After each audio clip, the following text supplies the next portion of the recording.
Hey guys, welcome back to Million Tech. இது வந்து tech headlines. இந்த வீக்ல நடந்த கிரேசி டெக் இன்ஃபர்மேஷன்லாம் உங்களுக்கு வந்து குயிக்கா ஷேர் பண்ண போறோம். மறக்காம இந்த வீடியோக்கு லைக் பண்ணிட்டு கீழே சப்ஸ்கிரைப் பட்டன் ஆல்ரெடி பிரஸ் பண்ணுங்க. ப்ளஸ் பாத்தீங்கன்னா சில குளோபல் மார்க்கெட்ல இருந்து எக்ஸிட் ஆகுறாங்க அப்படின்னு ஒரு லீக்ஸ் வந்துட்டு இருக்குன்னு சொல்லலாம். யூஎஸ்ல வந்து ஆல்ரெடி வந்து எக்ஸிட் ஆயிட்டாங்க அப்படின்னு ஒரு லீக்ஸ் வந்துட்டு இருக்கு. இந்தியாவில பொறுத்த வரைக்கும் என்ன நடக்குது அப்படின்னு கேட்டீங்கன்னா, இந்தியாவில பொறுத்த வரைக்கும் OnePlus பாத்தீங்கன்னா ஸ்மார்ட் போன் வந்து லான்ச் பண்ணுவாங்க. ஆனால் வந்து உண்மையில வந்து ப்ரீமியம் ஃபோன்லாம் லான்ச் பண்ண மாட்டாங்க. அதான் ஃப்ளாக்ஷிப் ஃபோன்லாம் இனிமேல் லான்ச் பண்ண மாட்டாங்க. வெறும் மிட் ரேஞ்ச் ஃபோன் அப்புறம் பட்ஜெட் ஃபோன் மட்டும் தான் OnePlus சைட்லேருந்து வரும் அப்படின்னு ஒரு லீக்ஸ் வந்துட்டு. இது மட்டும் இல்லாமல் இன்னொரு முக்கியமான விஷயம் என்னன்னா, OnePlus என்ன சொல்றாங்கன்னா, இனிமேல் வந்து OnePlus டிவைஸை நீங்கள் வந்து ஓப்போ சர்வீஸ் சென்டரில் நீங்கள் சர்வீஸ் பண்ணிக்க முடியும் அப்படின்னு சொல்லியிருக்காங்க. செம கிரேஸா இருக்குல்ல. சில பேர் பார்த்தீங்கன்னா OnePlus வந்து சைலண்டா வந்து எக்ஸிட் ஆகுறாங்க அப்படின்னு சொல்றாங்க. சில பேர் பார்த்தீங்கன்னா OnePlus பார்த்தீங்கன்னா எக்ஸிட் ஆகல, OnePlus பார்த்தீங்கன்னா சர்வீஸ் சென்டர் வந்து எக்ஸ்பேண்ட் பண்றாங்க அப்படின்னு சொல்லியிருக்காங்க. நீங்க என்ன சொல்றீங்கன்னு மறக்காம கமெண்ட்ஸ் இருக்கா. OnePlus-ஓட Nord 6 அபிஷியலா வந்து லான்ச் பண்ண போறாங்க. April 7th அன்னைக்கு. நிறைய எக்ஸ்பெக்டேஷன் இருக்கு இந்த போன்னால. அபிஷியல் பாக்ஸோட லீக் ஆயிருக்கு இன்டர்நெட்ல பொறுத்த வரைக்கும். பார்க்க ரொம்ப கிளீனாவும் சர்ப்ரைசிங்கா இருக்குன்னு சொல்றேன். 8 and 256, 12 and 256 தான் வந்து லான்ச் பண்ண போறாங்க இந்தியால பொறுத்த வரைக்கும். இது மட்டும் இல்லாம OnePlus-ஓட Nord 6 பாத்தீங்கன்னா நருட்டோ எடிஷன் வரப்போதாங்க. செம கிரேசியா இருக்குல்ல கேட்க. நெக்ஸ்ட் வந்து இன்ஸ்டாகிராம் யூசருக்குலாம் ஒரு முக்கியமான நியூஸ்.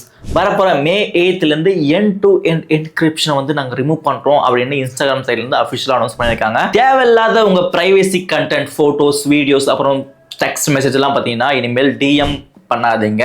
பரப்பர May 8th இருந்து உங்களுடைய பிரைவேசி வந்து தெஃப்ட் ஆகிறதுக்கு நிறைய வாய்ப்பு இருக்குன்னு சொல்லலாம். போட்டோஸ், வீடியோஸ் நீங்க சென்ட் பண்றப்போ யார் வேணாலும் பார்க்க சான்ஸ் இருக்குன்னு சொல்ல முடியும். நெக்ஸ்ட் வந்து வாட்ஸ்அப்ல பாத்தீங்கன்னா கெஸ்ட் மோட் வரப்போதாங்க. நீங்க லாகினே பண்ண தேவையில்ல. ஒரு லிங்க் மூலியமா நீங்க கெஸ்ட் மோட் ஓபன் பண்ணி நீங்க வந்து சேட் பண்ணிக்க முடியும், எந்த விதமான லாகினும் இல்லாம. செம கிரேஸியா இருக்கல. ஒரு குயிக்கா ஆக்சஸ் பண்ணதுக்கு இது வந்து ஒரு பெட்டரான சாய்ஸா இருக்கும்னு சொல்லலாம். இந்த கெஸ்ட் மோட் பத்தி நீங்க என்ன சொல்றீங்கன்னு மறக்காம கமெண்ட்ஸ்ல காணுங்க. சாம்சங் கிட்ட வந்து ஒரு கிரேசி அப்டேட் வந்திருக்குன்னு சொல்லலாம். சாம்சங் பாத்தீங்கன்னா ஏர் டிராப் இன்ட்ரோடியூஸ் பண்ணிருக்காங்க. நீங்க வந்து ஐபோனுக்கு நீங்க ஈஸியா வந்து நீங்க டிரான்ஸ்ஃபர் பண்ணிக்க முடியும், எந்த விதமான ஃபைலா இருந்தாலும் கூட. இனிமேல் பாத்தீங்கன்னா இங்க கிளவுட்ல ஷேர் பண்ணதாகட்டும், வாட்ஸ்அப்ல வந்து டாக்குமெண்ட்ரி ஆகட்டும், இனிமேல் தேவையில்ல. நீங்க டேட்டா இனிமேல் ஷேர் பண்ணிக்கலாம் குயிக் ஷேர் மூலியமா. செம கிரேஸியா இருக்குல்ல. ஆனா பாத்தீங்கன்னா இந்த அப்டேட் பொறுத்த வரைக்கும் புதுசா லான்ச் பண்ண S26 சீரிஸ் மட்டும் தான் வந்து வந்திருக்கு.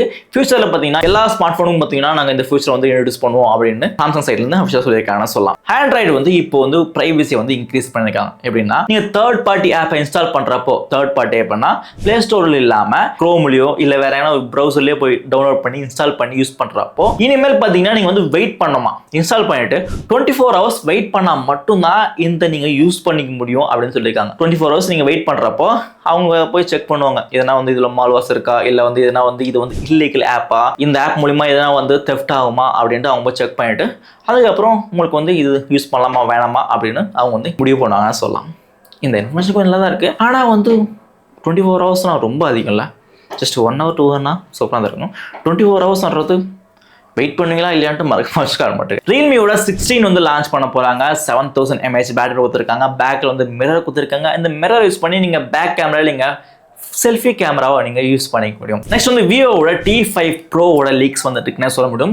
இந்த போன்ல பார்த்தீங்கன்னா 9020 mAh பேட்டரி கொடுத்துருக்காங்க. ஒரு சூப்பரான டிஸ்பிளே கொடுத்துருக்காங்க. ஒரு பவர்ஃபுல் ப்ராசர் கொடுக்குறாங்க. ஒரு அப்டேட்லாம் பார்த்தீங்கன்னா இந்த போனை பத்தி ஃபுல்லா வந்துட்டு ஷேர் பண்ணலாம். நெக்ஸ்ட் வந்து சாம்சங் சைட்ல இருந்து இன்னொரு புது டைப்பான ஃபோல்டபிள் போன் லான்ச் பண்ண போறாங்க.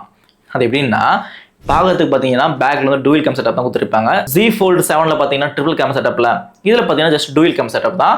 ஆனால் பார்த்தீங்கன்னா ஆஸ் யூஷுவல் இந்த Z Fold 8 வரப்போகுது எனக்கு கூட சீக்கிரத்தில். Z Fold 8 மாதிரி தான் இருக்கும் ஸ்பெக்ஸ் எல்லாம் பார்த்தீங்கன்னா.